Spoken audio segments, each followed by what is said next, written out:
Hello students, আজকে আমরা West Bengal board of secondary এডুকেশনের ক্লাস 8-এর দ্য সি এই লেসনটির রয় অ্যান্ড মার্টিনের কোয়েশ্চেন ব্যাংক থেকে সলভ করব।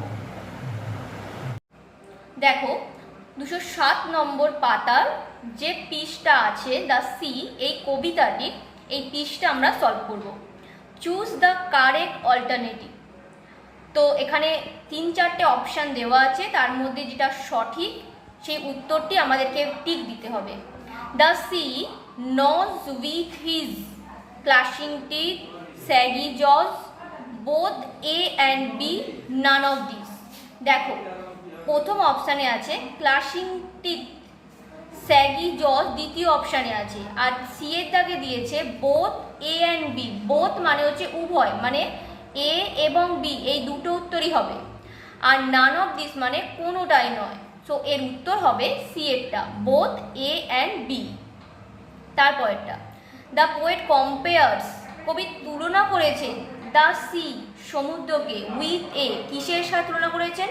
দেখো প্রথম লাইনে কবি বলেছেন the sea is a hungry dog, সমুদ্র হচ্ছে একটা ক্ষুধার্ত কুকুর। তো উত্তরটা হবে বি এরটা, hungry dog. The hungry sea dog satisfied his hunger with, ক্ষুধার্ত সমুদ্র কুকুর এর তৃষ্ণাটা সন্তুষ্ট করে বা মেটায় কিসের সাহায্যে? এর আনসারটা হবে pause, option এরটা।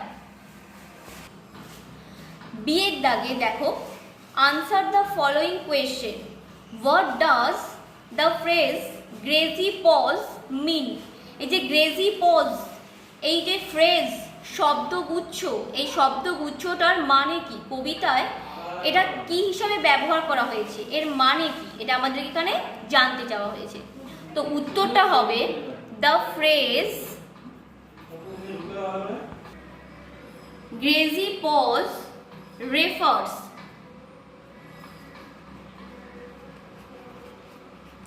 to the huge, আচ্ছা এখানে আর জায়গা নিয়ে আমি উপরটাই লিখছি,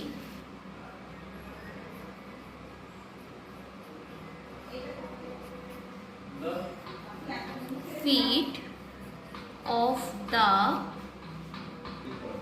giant sea dog। Option C এর দেখো, অপশান সি না, কোয়েশ্চেন নাম্বার সিতে যেটা বলেছে write write T for true and F for false statement, provide supporting statement in favour of your answer. তো এখানে এটা ট্রু না ফলস এটা বলতে হবে এবং সাপোর্টিং স্টেটমেন্ট দিতে হবে। The poet mention the colour of the sea to be grey in the poem, কবিতায় কবি সমুদ্রের যে রং সেটিকে বলেছেন ধূসর রঙের। তো এটা ঠিক, কবিতায় সাপোর্টিং স্টেটমেন্ট করলাম। দেখো এখানে প্রথমেই আছে the sea is a hungry dog giant and grey, তো এই লাইনটাই হবে সাপোর্টিং স্টেটমেন্ট। তো এটা আমরা লিখে দেবো এখানে।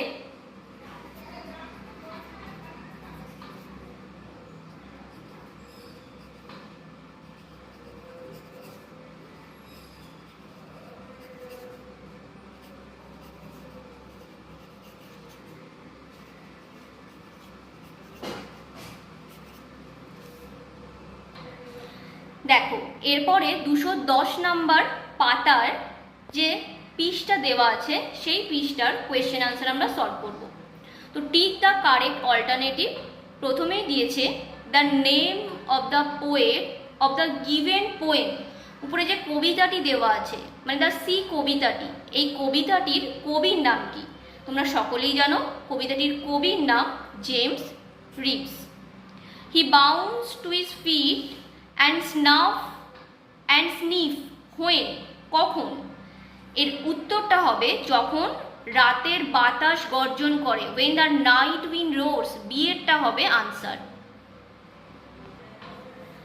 তিনি এটা দেখো কি বলেছে হিয়ার, এখানে মানে এই কবিতাটির মধ্যে হি, HE হি ইজ, হি বলতে কাকে বোঝানো হয়েছে? দেখো হি একটা প্রোনাউন যেটি আমরা কোনো ব্যক্তির ক্ষেত্রে ইউজ করে থাকি। তো এখানে অপশানের মধ্যে দ্য মুন আছে, the cloud, the sea and the cliff. তো উত্তরটা এখানে দ্য সি হবে, কিন্তু দ্য সিকে তো আমরা হি বলতে পারি না, কিন্তু কবি এখানে দ্য সিকে হি বলে ডিনোট করেছে। তার মানে এই কবিতায় এটা পার্সনিফাই করা হয়েছে। যখন কোনো ধরো যার প্রাণ নেই সেরকম কোনো বস্তুকে হি এই প্রোনাউন দ্বারা ডিনোট করা হয় বা প্রাণী রূপে কল্পনা করা হয়, তখন তাকে বলা হয় পার্সোনিফিকেশন। বিয়ের দাগে দেখো, complete the following sentence with information from the poem. কবিতা থেকে তথ্য নিয়ে আমাদেরকে সেন্টেন্সগুলোকে কমপ্লিট করতে হবে। The house and hollows are, the house and hollows are, দেখো লং অ্যান্ড লাউড। এখানে যেটুকু অংশ দেওয়া আছে কবিতার একদম শেষেই দেওয়া আছে and house and hollows long and loud. তো লং অ্যান্ড লাউড হবে এখানে আনসার।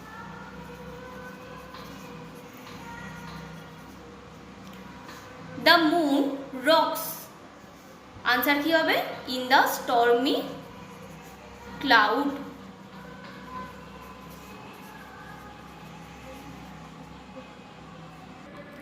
দেখো এখানে দ্বিতীয় লাইনই দেওয়া আছে, the moon rocks in the stormy cloud. So stormy cloud এটা হবে আনসার। তো এখানেই আমরা এই ভিডিওটা শেষ করছি, এবং ভিডিওটি যদি তোমাদের ভালো লাগে তাহলে চ্যানেলটিকে প্লিজ সাবস্ক্রাইব করো এবং বন্ধুদের সাথে ভিডিওটিকে শেয়ার করো।